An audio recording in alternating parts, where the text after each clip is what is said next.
दिनसम्म उहाँले नचिन्दा पनि मैले चिन्थेँ। त्योभन्दा अगाडिदेखि नै यो समाजमा खास रूपमा चाहिँ सकारात्मक परिवर्तन ल्याउनका निम्ति उहाँको प्रयत्न अत्यन्तै अतुलनीय छ। आजको यस कार्यक्रमका प्रमुख सभापतिज्यू, प्रमुख अतिथिज्यू, हाम्रो आदरणीय सर कोटपुर नगरपालिकाका प्रेस सल्लाहकारज्यू, जनप्रतिनिधिज्यूहरू लगायत मेरो प्यारा विद्यार्थी भाइ बहिनीहरू, यो कार्यक्रम मलाई लाग्छ एक कलमै डन गरेको कार्यक्रम हो। यो कुनै प्रि प्लान थिएन, सरको बल आयो, कार्यक्रमको उद्देश्यमाथि सरले प्रकाश पार्नुभयो र हाम्रो यो छोटो समयमा विद्यालय +2 को लागि विदाई भइसकेपछि पनि केही समय सञ्चालन गर्नका निम्ति हामीले 11-12 क्लास सञ्चालन गरेका थियौँ र यो बिचमा अत्यन्त छोटो समयमा चाहिँ यो अत्यन्त महत्त्वपूर्ण कार्यक्रम जसले व्यक्ति र यो समाज सुधार्नका निम्ति व्यक्ति सुधार्नुपर्छ भन्ने उद्देश्यले व्यक्ति तपाईँहरू विद्यार्थीहरू सुध्रिनुभयो भने यो समाजबाट जडै उखलेर यो लाङ्गौषध दुर्व्यसन अन्त हुन्छ भन्ने हेतुले चाहिँ यो कार्यक्रम, यो कोटपुर नगरपालिकाले चाहिँ यसलाई एकदमै महत्त्वपूर्ण र महत्त्वाकांक्षी रूपमा चाहिँ कार्यक्रम सञ्चालन आयोजना गर्दै आइरहेको छ। विशेष गरी कोटपुर नगरपालिका लगायत हाम्रो कोटपुर वार्ड नम्बर 1 को हाम्रो वार्ड सचिवले पनि यो किसिमका कार्यक्रमहरू एकदमै महत्त्वपूर्णका साथ गरिराखेको र हाम्रो विद्यालयमा धेरै वर्षदेखि यो सञ्चालनमा आइरहेको र आज यो खास गरी तपाईँहरू माथिल्लो क्लास जब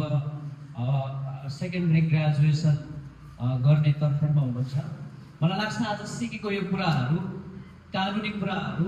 सामाजिक कुराहरू र खास गरी यो बडी सिस्टम होइन, बडी सिस्टम, प्याटी सिस्टम र बडीले प्याटीले भनेको चाहिँ मान्नै पर्ने र आफ्नो बाबुआमा शिक्षक गुरुहरू सेकेन्डरी रूपमा लिने यो जुन प्रचलन अहिले हावी भइरहेको छ हाम्रो समाजमा, यसलाई मलाई लाग्छ सकारात्मक कुरामा प्याटी र बडीले भनेको मान्ने, जस्तै खेलको कुरामा होइन, सृजनशील कामको कुरामा, समाज सेवाको बारेमा हरेक क्षेत्रमा सकारात्मक कुरा गरियो भने तपाईँ हामीले अहिले रिसेन्टली देख्यौँ नि, समाजमा सकारात्मक काम गर्ने व्यक्तिहरू छोटो समयमा हाम्रो हाउस अफ रिप्रेजेन्टेटिभमा चाहिँ 25 वर्षदेखि माथिका र 35 बिलोका थुप्रै सांसदहरू अहिले हामीले देख्यौँ र यो बिचमा सकारात्मक काम गर्न सकियो भने सफलता धेरै चाँडो धेरै टाढा रहेनछ अथवा सफलता हामीले छिटै भेटाउन सक्छौँ भन्ने कुरा चाहिँ मलाई लाग्छ यो क्षेत्रबाट अलिकति टाढा गर्न सक्यौँ र बिल्कुलै चाहिँ नो, डाइरेक्टली नो भन्न सक्यौँ र नो भन्दाको रिजल्ट हाम्रो अगाडि आज हाम्रो